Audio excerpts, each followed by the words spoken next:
Hey everybody, welcome to the Buffalo Plus YouTube channel. Mike Catalana along with Dan Fates. Please make sure to like, comment, and subscribe. By the way, don't worry, Jenna's around. She's back. Yep. She's ready to go, so you'll be hearing from her soon. Bills getting set to play against the Chiefs. Dan, we're all hyped up about this game, but come on. The big news today was a guy who's wearing a red jersey and isn't going to play in the game. Yeah, Trey White was back on the practice field.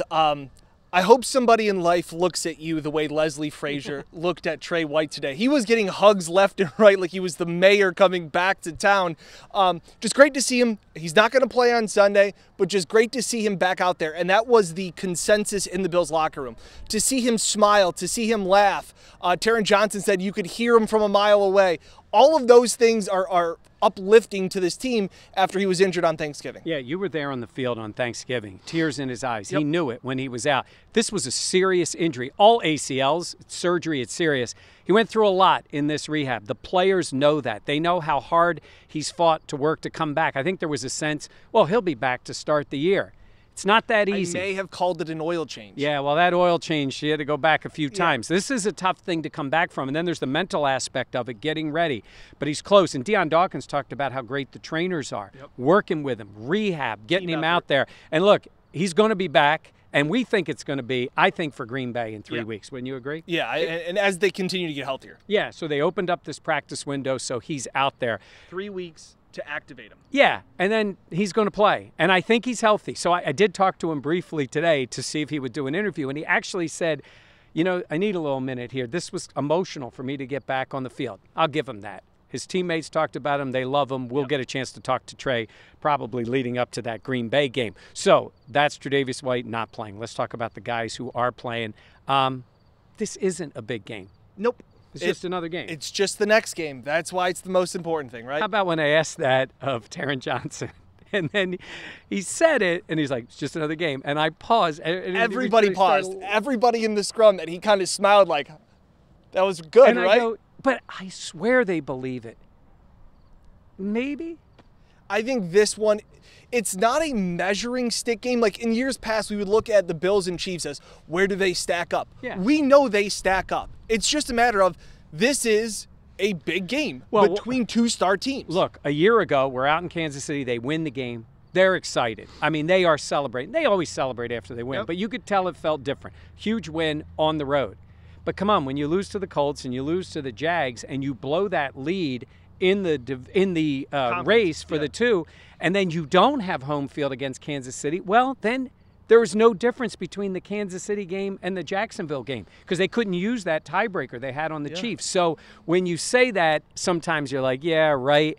But the truth is, if they win this game, it is certainly no lock that they have home field advantage. And if they lose the game, it's no lock that they can't get it back because Kansas City was 2-3 after they lost to the Bills a year ago and came back and passed them and took home field advantage. So I think it's going to be something to see because of these two offenses. Not only Taron saying it's just another game, we asked Isaiah McKenzie, we grabbed him, he cleared concussion protocol, despite what Ed Oliver was telling us that he was still concussed when he was interviewing with us. But the fact of the matter is that we asked him, are the Chiefs your biggest rival? And he was honest. I feel like he was an honest one that said, yeah, like they feel like they're in our division because they've been playing them twice a year, and they are obviously, when those two teams get together, it's just must-see TV. Yeah, it is. I mean, the game itself is crazy. It's funny. We talked to Khalil Shakur, who was in Boise State at the time, the end of the year. So I said, did you watch that game? He's like, oh, I watched. It was a crazy game. I was yelling, blah, blah, blah. And then what did I ask him? Who were you rooting for? And he said, the team in blue. The Bills, of course. The Bills. They're in blue. Yeah. Right answer. I think he was, right? I don't know. Yeah, like in all honesty, like he has no idea that he's going to go in the 5th round to the Bills. So yeah, let's just no, absolutely. But I was trying to say to him, you're watching that game. Look, he's a guy who believed he could play in the NFL, was going to get drafted the next year. But you're watching. Look, I've been doing this a long, long time. That was the greatest display of football, combination of everything I've ever seen on the field, with the stakes, with the players, with the big plays, and all those things. Here's this guy in college sitting there watching it, and now months later, he's on the field in Kansas City. Not in a playoff game, albeit, but in Kansas City, where he's going to get a feel of the atmosphere there. This place is really tough to play in Orchard Park.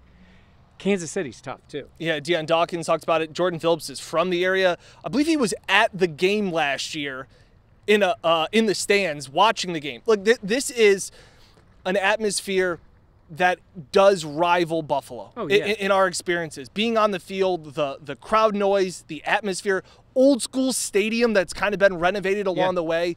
Fans are really into it, and they are right on top of you. I remember talking to Stephon Diggs last year, talking about the noise and how you handle it. And he goes, you almost can't hear your own self think. He goes, so you really have to go into that zone of not thinking about anything. Like you have to almost make it white noise. Deion says they've always appreciated how hard the Chiefs fans have made it on them, and it's just part of what they have to handle. So I asked Deion, because he's a Jersey guy, played ball in Philly. You know, Northeast fans are a little different. This is Midwest. This is nice. They put tablecloths out for their barbecues before the game. He goes, when they start doing this and start chanting, he goes, it gets loud. And he hears a lot of words. Even in Kansas City. Hey, look, it's football. So there's going to be people yelling and screaming. On the plus side for this team, we talked about Trey White obviously not playing. They're getting healthy. Yeah, every single person practiced in some form or fashion besides there were two guys in the beginning, Taiwan Jones and somebody else, but they weren't major. Right. Besides that, most guys were out there. Christian Benford was out there in a red non-contact. Yep. Jordan Poyer in a red jersey, still with the ribs. But they're ramping up. Dawson Knox is back. Like all those things. Tremaine Edmonds seemed good. He looks like he's ready to go. So last week, leaving some guys out, getting them maybe back to closer to play this game, and then go into the bye week after that.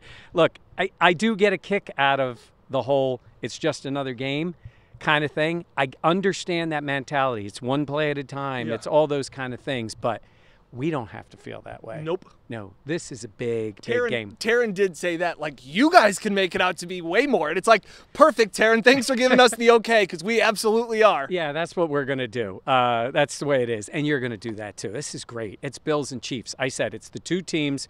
The Bills would not trade straight up their quarterback for Patrick Mahomes. The Chiefs would not trade their quarterback straight up for Josh Allen. They're the only two teams in the league. Justin Herbert, Jalen Hurts, say all those guys. No. All those teams straight up for either one of these guys. These are the two teams that wouldn't do it. And we get Romo and Nance. I don't know, Jim. Hey, Romo, no more brown shirts. Seriously. It's a bad look for him. Not a good look. Yeah, come on. Not like these quarters. I say Romo goes hoodie sport coat. He could do it. He absolutely could. Yeah, he could pull it off. Nance, not so much. Yeah. He's friend. He's older than me. How old are you? At the time of this taping. 59. I'm hanging in there. If you're watching this video on Thursday, wish him a happy birthday.